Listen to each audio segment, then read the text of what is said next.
Good evening बच्चों।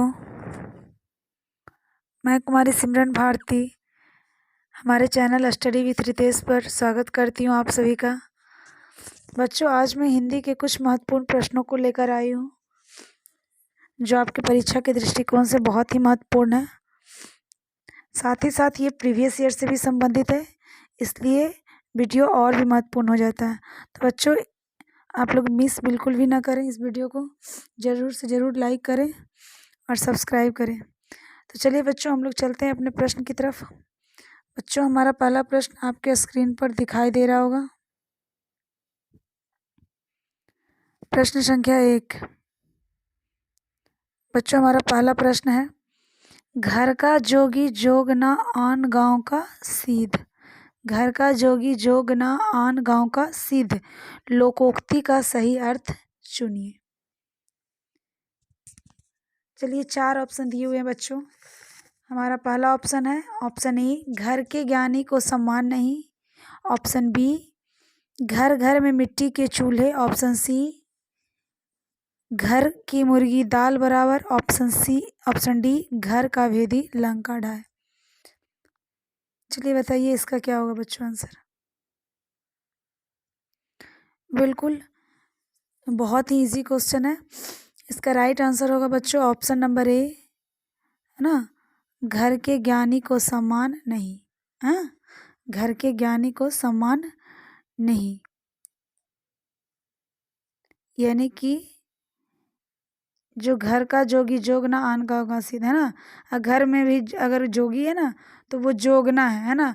और दूसरा गांव का जो है कोई भी व्यक्ति, मतलब दूर का कोई है ना, उसके बारे में थोड़ा भी समझ सुन लिए जान लिए तो ऐसा लगेगा वो सिद्धि प्राप्त व्यक्ति है।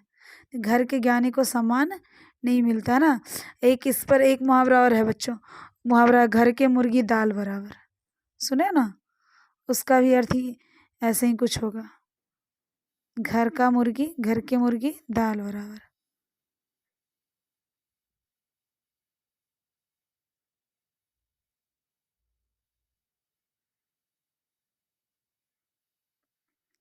चलिए बच्चों, हम लोग अगले प्रश्न की तरफ बढ़ते हैं।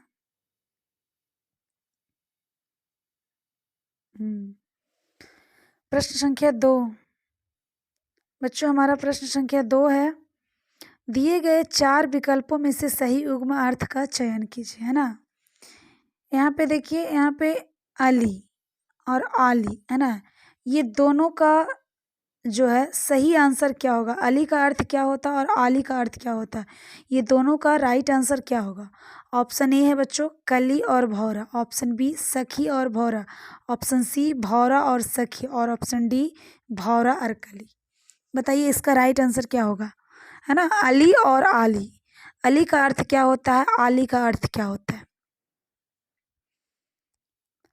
बिल्कुल बच्चों, इसका जो है राइट आंसर होगा option number C. Option number C, यानी कि बच्चों अली का अर्थ भौरा होता। अली का अर्थ भौरा, है ना।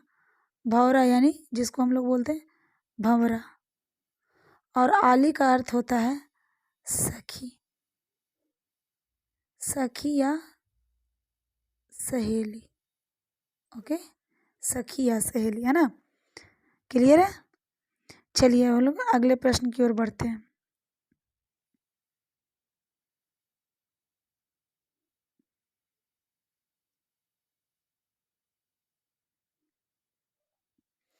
बच्चों, प्रश्न संख्या 3। हमारा प्रश्न संख्या 3 है, महात्मा गांधी ने हिंदी के प्रचार प्रसार के लिए किस संस्था की स्थापना की थी, है ना। महात्मा गांधी ने हिंदी के प्रचार प्रसार के लिए किस संस्था की स्थापना की थी, हाँ बताइए। ऑप्शन ए है गुजरात हिंदी विद्यापीठ। ऑप्शन बी हिंदुस्तानी प्रचार सभा। ऑप्शन सी हिंदी साहित्य सम्मेलन। और ऑप्शन डी राष्ट्रभाषा प्रचार समिति। राष्ट्रभाषा प्रचार समिति। बताइए इसका राइट आंसर क्या होगा। महात्मा गांधी ने, है ना, महात्मा गांधी ने हिंदी प्रचार प्रसार के लिए किस संस्था की स्थापना की। बिल्कुल बच्चों, इसका राइट आंसर जो होगा ऑप्शन नंबर डी होगा। महात्मा गांधी ने हिंदी की प्रचार प्रसार के लिए बच्चों राष्ट्रभाषा प्रचार समिति का गठन किया था। और ये कब किया था बच्चों? ये किया था इन्होंने 1936 ईस्वी में, है ना, 1936 ईस्वी में। कहाँ किया था बच्चों? ये किया था इन्होंने वर्धा में, वर्धा महाराष्ट्र। ये वर्धा जो है ना महाराष्ट्र का एक जिला है, समझ में आ रहा है ना। राष्ट्रभाषा प्रचार समिति का जो गठन करने का मुख्य एक ही उद्देश्य था बच्चों, हिंदी भाषा का विकास करना, है ना। और आप लोग को पता होना चाहिए बच्चों कि ये जो राष्ट्रभाषा प्रचार समिति का गठन जो है महात्मा गांधी के साथ मिलकर और बहुत बड़े बड़े महापुरुषों ने किया है ना, जैसे डॉक्टर राजेंद्र प्रसाद हैं, पंडित जवाहरलाल नेहरू, काका कालेलकर, है ना, हैं, ये सब मिल कर के लोगों ने जो है राष्ट्रभाषा प्रचार समिति का गठन किया था। लेकिन इसमें जो है मुख्य भूमिका हमारे बापूजी का रहा है ना, महात्मा गांधी का रहा है। चलिए बच्चों, इसमें देखिए 3 ऑप्शन और दे रखा है। गुजरात हिंदी विद्यापीठ, तो गुजरात हिंदी विद्यापीठ का स्थापना जो है बच्चों गुजरात में हुआ 18 अक्टूबर 1920 ईस्वी को। हिंदुस्तानी प्रचार सभा, इसका स्थापना 1942 में हुआ है ना। हिंदी साहित्य सम्मेलन ये 1910 में हुआ है बच्चों, काशी में हुआ है। ओके, चलिए अब हम लोग बढ़ते हैं अगले प्रश्न की तरफ।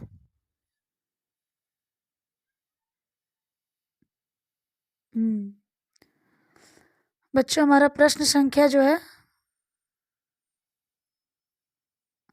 4, निज भाषा उन्नति अहे सब उन्नति को मूल, है ना। निज भाषा उन्नति अहे सब उन्नति को मूल, पंक्ति किसकी है ना। ये पंक्ति जो है बच्चों ये किनके द्वारा लिखी गई है? पंक्ति जो है ये पंक्ति किनके द्वारा लिखी गई है? निज भाषा उन्नति अहे सब उन्नति को मूल, बताइए ये पंक्ति किनके द्वारा लिखी गई है? ऑप्शन ए है बच्चों Maithili Sharan Gupt, option B Jagannath Ratnakar, option C Bharatendu Harishchandra और ऑप्शन डी रामधारी सी दिनकर, है ना। किनके द्वारा ये लिखा गया है? किनके द्वारा ये पंक्ति लिखी गई है बच्चों? बिल्कुल ये पंक्ति जो है बच्चों भारतेंदु हरिश्चंद्र के द्वारा लिखी गई है ना। किनके द्वारा? Bharatendu Harishchandra. Option number C is the correct answer. निज भाषा उन्नति है सब उन्नति को मूल। बच्चों इसका अर्थ हुआ कि निज भाषा, निज भाषा का अर्थ है यहाँ पे बच्चों मातृभाषा से, है ना, अपनी भाषा से, मातृभाषा से, है ना। कि जिस देश का अपना भाषा उन्नति नहीं हो सकता उस देश का कुछ भी उन्नत नहीं हो सकता, है ना। सब उन्नति को मूल, जितना भी उन्नति होना चाहिए, जो विकास है ना उसका मुख्य आधार है अपना भाषा का पहले विकास करना, है ना। भारतेंदु हरिश्चंद्र ने जो है हिंदी के विकास को लेकर के उन्होंने कहा कि निज भाषा उन्नति है ना। अब जब तक अपना भाषा का विकास नहीं होगा तब तक हमारे देश का विकास नहीं हो सकता। चलिए अब हम लोग अगले प्रश्न की तरफ बढ़ते हैं बच्चों। प्रश्न संख्या 5, संविधान में हिंदी को कहा गया है, संविधान में हिंदी को कहा गया है, हिंदी को क्या कहा गया है बच्चों? ऑप्शन ए आर्य भाषा, ऑप्शन बी संपर्क भाषा, ऑप्शन सी राष्ट्रभाषा और ऑप्शन डी राजभाषा। हिंदी को क्या कहा गया है संविधान में? बहुत सारे बच्चे राष्ट्रभाषा कर रहे होंगे। नहीं बच्चों, संविधान को जो है संविधान में जो है संविधान में जो है हिंदी को राष्ट्रभाषा नहीं बल्कि राजभाषा का दर्जा दिया गया है। किसका दर्जा दिया गया है? राजभाषा का दर्जा दिया गया है। क्लियर है? देखिए हिंदी हमारी मातृभाषा तो है ही हम सभी की, बहुत लोगों की नहीं भी होगी जो अदर स्टेट से बिलोंग करते हैं ना। लेकिन ऐसे देखा जाए तो मुख्य रूप से भारत की जो मातृभाषा है वो हिंदी है ना। और राष्ट्रभाषा बच्चों संवैधानिक रूप से इसे राष्ट्रभाषा नहीं माना गया। संविधान के आर्टिकल, संविधान में बच्चों संविधान में अनुच्छेद 343 फर्स्ट के अनुसार, है ना, संघ की भाषा, संघ की राजभाषा राजभाषा हिंदी। और लिपि, लिपि किसे माना गया है? देवनागरी को माना गया है। समझ में आया? देवनागरी को माना गया है, देवनागरी को माना गया है ना। हिंदी हमारी राष्ट्रभाषा नहीं है, संवैधानिक रूप से नहीं है बच्चों, लेकिन भारत में इतने लोग हिंदी ज़्यादा बोलते हैं ना, हिंदी बोलने वाले की संख्या बहुत ज़्यादा, हिंदी भाषी राज्यों की संख्या ज़्यादा है ना। तो लिखित रूप में ना सही, लेकिन मौखिक रूप से हम लोग हिंदी को राष्ट्रभाषा मानते हैं, है ना। लेकिन ऐसे ऐसे हिंदी जो है बच्चों ऑफिशियली लैंग्वेज है ना। समझ में आ रही है मेरी बात? चलिए 14 सितंबर को बच्चों हिंदी दिवस के रूप में मनाते हैं। 14 सितंबर, 14 सितंबर को हम लोग 14 सितंबर हिंदी दिवस के रूप में मनाते हैं ना, 14 सितंबर। तो अब समझ में आ रहा है ना कि हिंदी जो है हमारी राजभाषा है, राष्ट्रभाषा नहीं है। ठीक, ये राष्ट्रभाषा क्यों नहीं हुआ है, इसके पीछे भी बहुत रीज़न है। आप लोग जब हिस्ट्री पढ़िएगा तो पता चलेगा, नहीं तो फिर मैं जब पढ़ाऊँगी संविधान में आर्टिकल, भाषा से संबंधित जो आर्टिकल है, तो उस समय बताऊंगी मैं कि संपर्क भाषा क्या होता है, राष्ट्रभाषा क्या है और राजभाषा क्या है ना। और हिंदी को राष्ट्रभाषा क्यों नहीं संविधान में माना गया है ना, संविधान में क्यों नहीं लिखा गया कि हिंदी जो हमारी राष्ट्रभाषा होनी चाहिए, क्यों इसे राजभाषा का दर्जा दिया गया, राष्ट्रभाषा क्यों नहीं, है ना। हम इसके बारे में विस्तृत से चर्चा करेंगे। अभी बस इतना ही। चलिए हम लोग अगले प्रश्न की तरफ बढ़ते हैं। चलिए अगला प्रश्न है बच्चों, शोभित कर नवनीत लिए, है ना, घुट रोनी चलत रेणु तन मंडित मुख दधि लैप ली, इन पंक्तियों में कौन सा रस है? चलिए ये रस से क्वेश्चन है ना, रस है ना। ऑप्शन ए है श्रृंगार रस, ऑप्शन बी है हास्य रस, ऑप्शन सी है करुण और ऑप्शन डी है वात्सल्य। बताओ इसमें शोभित कर नवनीत लिए घुटरूनी चलत रेणु तन मंडित मुख दधि लैप ली, है ना। पहले तो ये बता दो कि ये पंक्ति जो है किनके द्वारा लिखी गई है। मैं बता देती हूँ, ये पंक्ति जो है बच्चों ये सूरदास की पंक्ति है, लिखी हुई है ना, सूरदास की है। तो अब जब सूरदास की है तो इतना तो समझ में आ रहा होगा कि ये श्री कृष्ण के लिए लिखा हुआ है। किनके किनके लिए लिखा हुआ है? श्री कृष्ण के लिए लिखा हुआ है ना। देखो मैं इसका अर्थ बता देती हूँ। शोभित कर नवनीत लिया ना, कर का मतलब हाथ होता है, शोभित मतलब अच्छा लगना, सुंदर लगना, है ना, शोभना, शोभनीय। नवनीत लिए, नवनीत किसको कहते हैं भाई? नवनीत कहते हैं ना वो जो नया ताज़ा माखन निकलता है उसको बोलते हैं, है ना। यहाँ पे जब श्री कृष्ण छोटे थे, बहुत छोटे थे, जब वो घुटनों के बल चलते थे, घुटरानी मतलब घुटनों के बल चलना, है ना, घुटनों पर चलना, है ना। रेणु, रेणु का मतलब होता है मिट्टी, है ना, मिट्टी। मंडित मुख दधि लैप लिए, जब श्री कृष्ण छोटे थे, घुटनों के बल चलते थे, है ना, तो वो अपने हाथों में नए नए माखन लेकर के घुटनों के बल, है ना, चलते हुए जा रहे थे। उनके पूरे तन पर मिट्टी लगा हुआ था ना। मंडित मुख दधि लैप लिए, अपन उनके मुख पर जो है दधि का लैप लगा हुआ था ना, जो ऐसा दधि मतलब दही जो खाए थे, है ना, तो दधि का लैप लगा हुआ था, है ना। तो ये इसका अर्थ हुआ बच्चों। अब बताओ इस पंक्ति में से कौन सा रस निकल रहा है? श्रृंगार रस निकल रहा है कि हास्य रस की करुण की वात्सल्य? देखो श्रृंगार रस जो है बच्चों प्रेम से संबंधित है ना। हास्य रस जिसको सुनने के बाद, जिस कविता को या काव्य को सुनने के बाद आपको हंसी निकले। करुण रस जिसको सुनने के बाद आपको बच्चों जो है ना आंखों से आंसू आने लगे, ना, दिल में दया का भाव उठने लगे।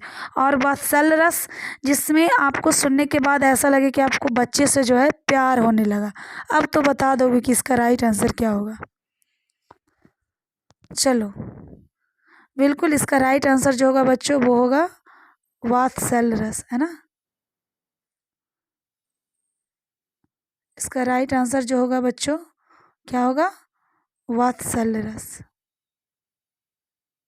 वात्सल्य रस इसका राइट आंसर होगा। कि वात्सल्य रस इसलिए होगा क्योंकि यहाँ पे श्री कृष्ण के बचपन का वर्णन है ना, इसीलिए ये वात्सल्य रस होगा।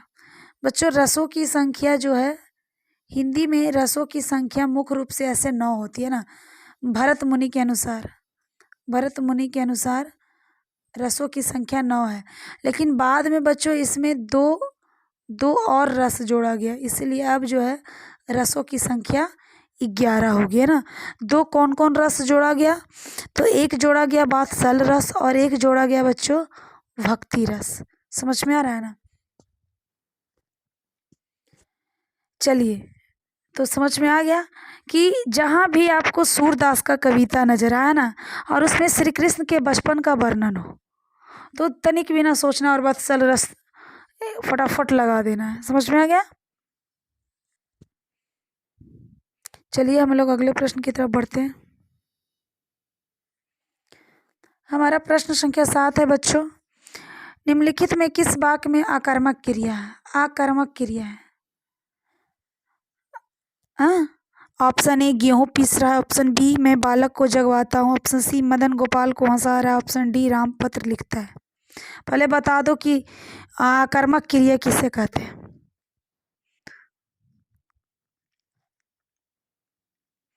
देखो, आकर्मक क्रिया वैसे क्रिया को कहते हैं जिसमें कर्ता द्वारा किया गया कार्यफल क्रिया पर पड़े, डायरेक्ट किस पर पड़े, क्रिया पर पड़े, है ना। यानी कि आकर्मक क्रिया में कर्म का कोई स्थान नहीं होता, इसमें कर्म नहीं होता बच्चों, कर्म का कोई स्थान नहीं होता। समझ में आया ना। तो अब ये चारों ऑप्शन में आप देखो कि जितने भी वाक्य लिखे हैं उसमें क्या कर्ता कर्म और क्रिया तीनों हैं। अगर वो तीनों है बच्चों तो इसका राइट आंसर नहीं होगा ये। जिसमें कर्ता और सिर्फ क्रिया है वही उसका राइट आंसर होगा। अब देखो, गेहूं पीस रहा है में गेहूं क्या है, कर्ता है, पीसना पीस रहा है क्रिया है, यानी इसमें कर्म नहीं है। तो इसीलिए बच्चों इस प्रश्न का राइट आंसर जो होगा ऑप्शन ए हो जाएगा। क्या होगा, ऑप्शन ए। समझ में आया। अब देखिए, मैं बालक को जगवाता हूँ, यहाँ पे मैं जो है करता है ना, जगवाना क्रिया और बालक कर्म है, यानी कि ये सकर्मक क्रिया है। ये तीनों ऑप्शन जो देख रखे हैं बच्चों, ये तीनों किसके उदाहरण है, सकर्मक के। सकर्मक क्रिया है ना। सकर्मक क्रिया किसे कहते हैं कि कर्ता द्वारा गया कार्यफल, कर्ता द्वारा किया गया कार्यफल कर्म पर पड़े, है ना, वो होता है हमारा सकर्मक क्रिया। बिल्कुल, कर्म के आधार पर बच्चों क्रिया के दो भेद होते हैं, सकर्मक और आकर्मक। चलिए बच्चों हम लोग अगले प्रश्न की तरफ बढ़ते हैं।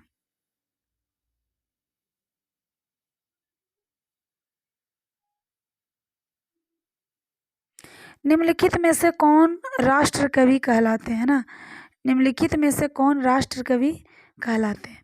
Option A Harivansh Rai Bachchan, option B Sumitra Nandan Pant, option C Maithili Sharan Gupt और ऑप्शन डी रामधारी सिंह दिनकर। इसमें कंफ्यूज नहीं होना है। देखिए, आपका यहाँ पे राष्ट्र कवि डायरेक्ट पूछा, निम्नलिखित में से कौन राष्ट्र कवि कहलाता है ना। तो मैं बता दूं कि यहाँ पे ये नहीं मेंशन करके रखा कि आधुनिक युग में जो है राष्ट्र कवि किन्हें कहा जाता है अभी वर्तमान युग में। तो देखिए मैं बताती हूँ बच्चों, राष्ट्र कवि दो हैं। एक स्वतंत्रता के पहले मैथिली शरण गुप्त को भी कहा जाता था और स्वतंत्रता के बाद रामधारी सिंह दिनकर को भी कहा जाता है ना। इसलिए बच्चों यहाँ पे दोनों राइट आंसर होगा। अगर कोई बच्चा सोच रहा है कि एक होगा तो नहीं हो सकता, क्योंकि यहाँ पे जो है ना, यहाँ पे ये प्रॉपर नहीं दे के रखा है कि स्वतंत्रता के पहले का पूछ रहा है या कब का पूछ रहा है। समझ में आ रहा है ना। तो ये दोनों राष्ट्र कवि हैं, ठीक, दोनों को राष्ट्र कवि की उपाधि मिली है ना, दोनों को राष्ट्र कवि माना गया है। समझ में आ रहा है। अब मैं बता दूं आपको, मैथिली शरण गुप्त को राष्ट्र कवि की उपाधि जो है बच्चों M.K. गांधी द्वारा मिला है। M.K. गांधी मतलब महात्मा गांधी द्वारा, ठीक है ना। इन्होंने जब भारत भारती लिखा था 1912 ईस्वी में, है ना, उस समय उनकी ये रचना भारत भारती जो है उस समय गुलाम भारत में समझो कि ये जो है ना लोगों के स्वतंत्रता की तरफ लाने के लिए एक जोरदार उसको क्या कह सकते हैं, एनर्जेटिक पावर था, है ना। इस वजह से उस समय उनको M.K. गांधी ने इनको जो है राष्ट्र कवि का उपाधि दिया।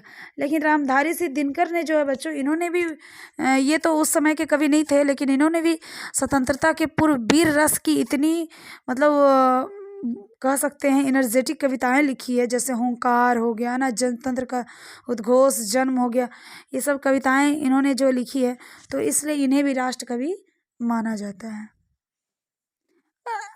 आप लोग को कन्फ्यूज़न नहीं होगा। इस तरह का क्वेश्चन जब आएगा तो कोई दो में से एक ही ऑप्शन रहेगा, और यदि दोनों ऑप्शन रह गया तो राष्ट्र कवि के पहले कुछ न कुछ एक ऑप्शन और लगाएगा ही, स्वतंत्रता के पूर्व या स्वतंत्रता के बाद, है ना, या अभी वर्तमान समय में या पहले के समय में। तो आपको कन्फ्यूज़ नहीं होना है। अब हम लोग अगले प्रश्न की बढ़ते हैं बच्चों। प्रश्न संख्या 9, नीचे दिए गए वाक्य के लिए एक उपयुक्त शब्द चुनिए, है ना। पुरुष एवं थी का जोड़ा, सॉरी थी नहीं होगा, ये थी नहीं होगा, यहाँ स्त्री होगा। पुरुष एवं स्त्री, पुरुष एवं स्त्री का जोड़ा क्या कहलाता है बताओ। पुरुष एवं स्त्री का जोड़ा क्या कहलाता है? युगल। युगल नहीं होगा भाई, ये युगल होगा। युगल, युगल, है ना, युगल। दंपत्ति, पति पत्नी और पति। बताओ ये चारों ऑप्शन में से क्या होगा? पुरुष और स्त्री, अगर एक पुरुष और एक स्त्री एक साथ खड़े हैं ना, है ना, या एक साथ हैं, खड़े नहीं है भाई, एक साथ हैं, है ना, एक पुरुष और स्त्री का जोड़ा क्या कहलाता है? युगल कहलाता है। क्या कहलाता है बच्चों?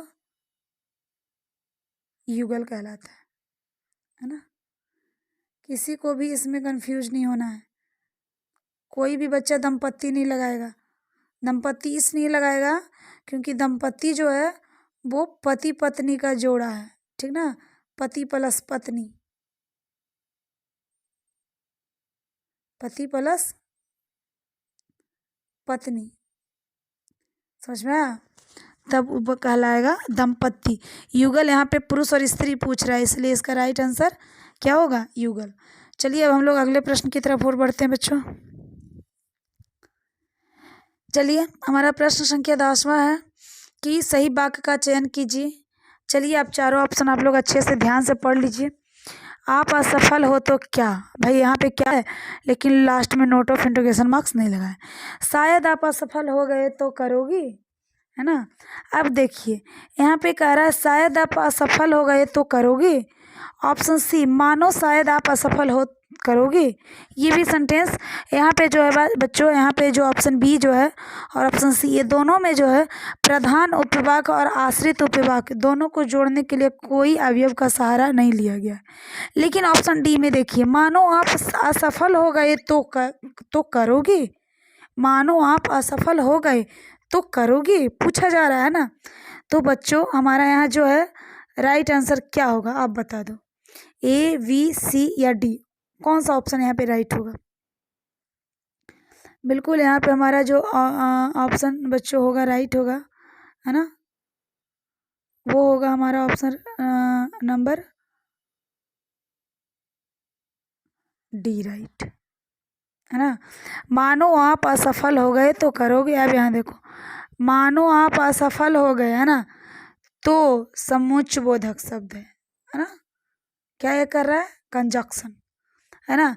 अब ये जो है हमारा प्रधान उपवाक्य है और करोगे हमारा क्या है? आश्रित उपवाक्य, ठीक। तो ये हमारा सुटेबल सेंटेंस है। चलिए बच्चों हमारा अगला प्रश्न है प्रश्न संख्या 11। कह रहा है प्रश्न संख्या 11 में नीचे एक वाक्य दिया गया, कलंकित शब्द है ना, कलंकित शब्द बताइए। वह मनुष्य कृतज्ञ है, वह मनुष्य कृतज्ञ है। पहले बता दो कृतज्ञ किसे कहते हैं? जो किए गए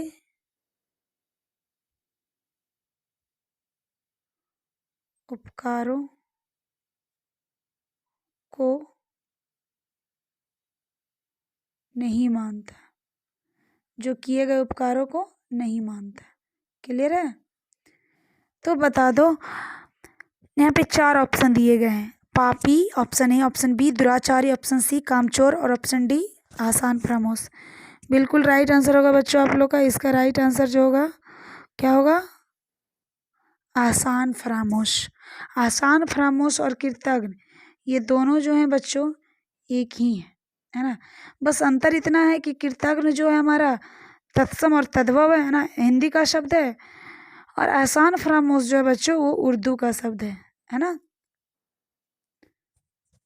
समझ में आया? कृतज्ञ हमारा तत्सम शब्द है, लेकिन आसान फरामोश जो हमारा है उर्दू शब्द है। बस इतना ही अंतर है नहीं तो दोनों का जो सेंस है बच्चों, अर्थ है वो सेम है है ना। एहसान फरामोश भी उसे ही कहते हैं जो उपकार को नहीं मानता, है ना, जो आपकी भलाई को नहीं मानता, है ना। चलिए, पापी, दुराचारी और कामचोर, यहाँ पे ये 3 ऑप्शन दिए गए हैं। पापी तो भाई उसे बोलते हैं ना जो पाप में रत रहता है, जो पाप करता है उसको पापी बोलते हैं। दुराचारी किसको बोलते हैं? जिसका आचरण अच्छा नहीं हो, है ना, मतलब आचरण जो है जिसका निंदनीय आचरण हो, उस दुराचारी बोलते हैं। कामचोर किससे बोलते हैं? जो काम से जी चुराता है उसे कामचोर बोलते हैं। चलो अब हम लोग अगले प्रश्न की तरफ बढ़ते हैं। प्रश्न संख्या 12, गोवा। प्रश्न संख्या 12, गोवा की स्वीकृत राजभाषा क्या है? गोवा की स्वीकृत राजभाषा क्या है? Option A Konkani, option B पुर्तगाली, option C Marathi, option D Gujarati. बताओ जल्दी से इसका गोवा की स्वीकृत राजभाषा से गोवा की राजभाषा क्या हो सकती है? बताओ, आप लोग तो पढ़ो ना, गोवा की राजधानी पणजी है। भाषा क्या वहाँ की? बिल्कुल बच्चों, वहाँ की भाषा कोंकणी है और वहाँ की राजभाषा, स्वीकृत राजभाषा भी जो है बच्चों वो कोंकणी है ना। गोवा को गोवा की जो भाषा कोंकणी है ना, कोंकणी को भारतीय संविधान की 8वीं अनुसूची में इसको शामिल किया गया है। ओके, और ये जो है गोवा की राजभाषा का दर्जा बच्चों इसको कब मिला है? 1987 में मिला, 1987 में ही मिला इसे। ठीक, गोवा की राजभाषा कोंकणी। चलिए अब हम लोग अगले प्रश्न की तरफ बढ़ते हैं बच्चों हमारा प्रश्न संख्या 13 है ना। इसमें लिखा हुआ नीचे लिखे वाक्य के लिए उपयुक्त शब्द किसी के गुण दोषों का सम्यक विवेचन। राजभाषा क्या है? देखो यहाँ पे राजभाषा ये गलती से लिखा गया है ना, ये गलत है। यहाँ पे होगा नीचे लिखे वाक्य के लिए उपयुक्त शब्द किसी के गुण दोषों का सम्यक विवेचन क्या कहलाता है? सीधा क्या कहलाता है? ओके, है ना। ऑप्शन ए अनुवाद, ऑप्शन बी समालोचना, ऑप्शन सी आलोचना, ऑप्शन डी प्रत्यालोचना। बच्चों इसका राइट आंसर जो होगा, जल्दी से बताओ अगर किसी को आता है तो। जी हाँ, बिल्कुल बिल्कुल, समालोचना नहीं बच्चों, इसका राइट आंसर होगा आलोचना, है ना। देखिए, किसी वस्तु या विषय की, है ना, उसके लक्ष्य को ध्यान में रखते हुए बच्चों उसके गुण दोष एवं उपयुक्तता को विवेचन करने वाली ये एक साहित्यिक विधा है ना। विधा का मतलब विधि है। आलोचना जो है बच्चों, जिस तरह से हम लोग कहानी लिखते हैं, आत्मकथा लिखते हैं, जीवनी लिखते हैं ना, उसी तरह से आलोचना भी जो है एक साहित्यिक विधा है। समझ में आया? उसमें हम किसी भी सब्जेक्ट के उसके गुण और दोष दोनों का बराबर ढंग से हम लोग उसके बारे में विवेचना करते हैं, है ना। दोनों को वर्णन करते हैं, दोनों का वर्णन करते हैं, उसके गुण, उसके दोष, उसके लाभ, उसके हानि, है ना, दोनों चीज़ को, है ना। तो ये कहलाता है हमारा आलोचना। बच्चों हिंदी में बहुत बड़े बड़े आलोचक हैं। सबसे बड़े आलोचक हिंदी के रामचंद्र शुक्ल, हजारी प्रसाद द्विवेदी, है ना, रामविलास शर्मा, नरेंद्र शर्मा। चलिए अब हम लोग अगले प्रश्न की ओर बढ़ते हैं बच्चों। प्रश्न संख्या 13, है ना। पैर फैलाकर सोना मुहावरे का सही अर्थ चुनिए। ऑप्शन ए है पैर फैलाकर सोना। बताओ, पैर फैलाकर कब सोते हो तुम लोग? बताओ। देखो कोई लिख रहा है ज़्यादा जगह मिलता है तब। चलो ये भी सही बात है, लेकिन भाई यहाँ पैर फैलाकर सोना मुहावरे का अर्थ बताना है। चलिए ऑप्शन ए निश्चिंत होकर सोना, ऑप्शन बी दूसरों की उपेक्षा करना, है ना, ऑप्शन सी सुविधा पूर्वक सोना, और ऑप्शन डी गहरी निद्रा में सोना। कितना तो लिख रहा है सुविधा पूर्वक सोना। सुविधा पूर्वक ही सोएंगे भाई, पैर फैला के सोएंगे, है ना। लेकिन देखो बच्चों यहाँ पे जो है ना, इसका राइट आंसर होगा निश्चिंत होकर सोना, है ना,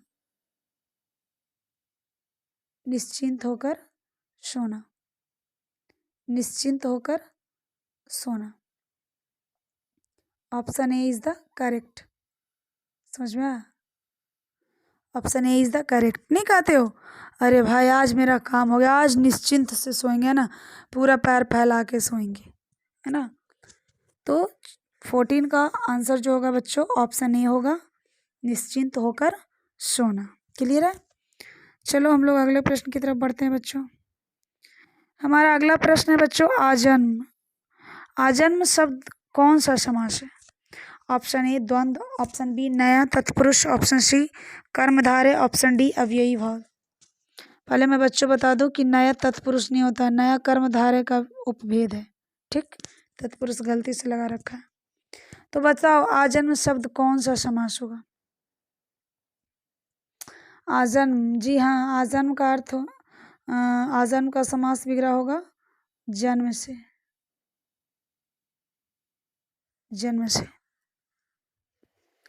बिल्कुल बच्चों, इसका राइट आंसर जो होगा वो ऑप्शन नंबर डी होगा, अव्ययी भाव समास, है ना। आजन्म जो है वो अव्ययी भाव समास है। आजन्म कौन सा समास है बच्चों? अव्ययी भाव समास है। ठीक, क्लियर है? अव्ययी भाव समास कैसे भाई, ये भी मैं बता दूं। क्योंकि अव्ययी भाव समास कहता है बच्चों कि इसका प्रथम पद जो है अव्यय होना चाहिए। प्रथम पद क्या होना चाहिए? अव्यय होना चाहिए। तो आजन्म में आ जो है क्या है बच्चों? अव्यय है ना। और जन्म, है ना। और समस्त पद बच्चों एक क्रिया विशेषण के रूप में प्रयुक्त होता है। क्या होता है? क्रिया विशेषण के रूप में। तो आजन्म क्रिया विशेषण हम सब जानते हैं, है ना। और प्रथम पद इसका अव्यय है, तो ये बन गया अव्ययी भाव समास। क्लियर है? जब हम समास पढ़ेंगे ना तो इजली ये सब तो आप लोग फटाफट बता दोगे। मैं ऑप्शन भी नहीं दे पाऊंगी, आप लोग इसका आंसर बता दोगे। चलिए बच्चों, आप लोग में से किसी बच्चों ने लिखा था मैम आप स्लो पढ़ा रही हैं, है ना। तो मैं स्लो इसलिए पढ़ाती हूँ तो आप लोग को अच्छे से समझ में आए, और कोई बात नहीं है। मैं बहुत फास्ट पढ़ा सकती हूँ, पर आप लोग को सीखना ज़रूरी है ना। फास्ट पढ़ाना और पढ़ना नहीं, सीखना ज़रूरी है। ओके, सो आज का क्लास यहीं समाप्त होता है। Thank you.